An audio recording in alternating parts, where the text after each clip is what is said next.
বিমান বাংলাদেশের ৫০ বছর পূর্তি উপলক্ষে ডেইলি স্টারে একটি প্রতিবেদন ছাপা হয়।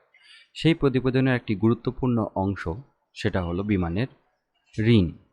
সেখানে বলা হয় যে বিমানের কাছ থেকে বাংলাদেশের বেশ কয়েকটি সংস্থা যেমন বিপিসি বা সিভিল এভিয়েশন কয়েক হাজার কোটি টাকা পায়।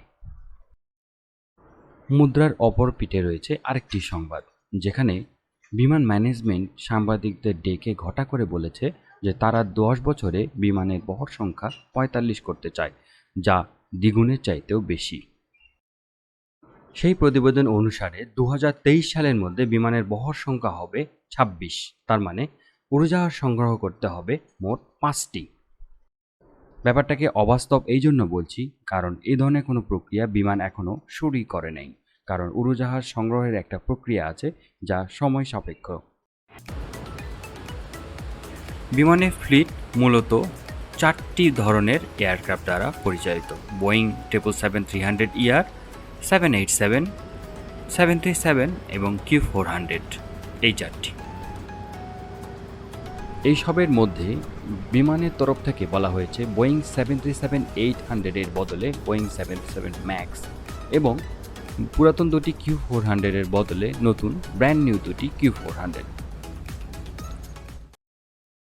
উচ্চাভিলাষী স্বপ্ন না দেখে বাস্তবধর্মী স্বপ্ন দেখলে এখানে দুইটি প্রশ্ন ঘুরপাক খায়। এক হলো, বিমান আসলে কয়টি উড়োজাহাজ অর্ডার দেওয়ার সক্ষমতা রাখে এই ঋণের বিপরীতে? দ্বিতীয়ত হচ্ছে, এয়ারবাস বা বোয়িং তারা বিমানের এই পজিশনে তাদের এয়ারক্রাফট বিমানের কাছে বিক্রি করতে সম্মত হবে কিনা। এই প্রশ্নের উত্তরে এটাই বলা যায় যে বিমানের সাথে যেহেতু বাংলাদেশ সরকার রয়েছে, সেহেতু যুক্তিপূর্ণ নাম্বার অর্থাৎ যুক্তিপূর্ণ সংখ্যায় অর্ডার দিলে সেটি না নেওয়ার কোনো প্রশ্নই ওঠে না। দ্বিতীয় প্রশ্নটি হলো যে বিমানের কয়টি বোয়িং 737 ম্যাক্স অর্ডার দেওয়া উচিত। এ প্রশ্নের উত্তরে এতটুকু বলা যায় যে বিমান আসলে কি ধরনের সার্ভিস ভবিষ্যতে দিতে যাচ্ছে। বিমান যদি বর্তমানের মতো পয়েন্ট টু পয়েন্ট মানে যাচ্ছে আসছে এরকম যদি একটা সার্ভিস দিতে চায়, তাহলে ৪টি বিমান অর্ডার দিলেই যথেষ্ট, ৪টি বোয়িং ম্যাক্স অর্ডার দিলেই যথেষ্ট।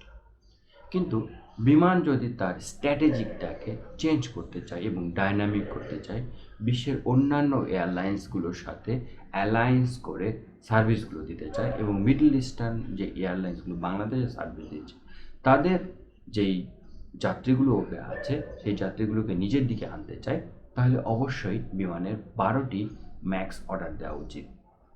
মিডল ইস্টের সবগুলো ডেস্টিনেশনে ডেইলি ডাবল ফ্লাইট দিয়ে সেইগুলোকে ফ্রিকোয়েন্সিতে এনে এখানে অ্যালায়েন্সের মাধ্যমে অনেক সংখ্যক যাত্রী আনা সম্ভব। তো যাই হোক বন্ধুরা, আজকে এই পর্যন্তই।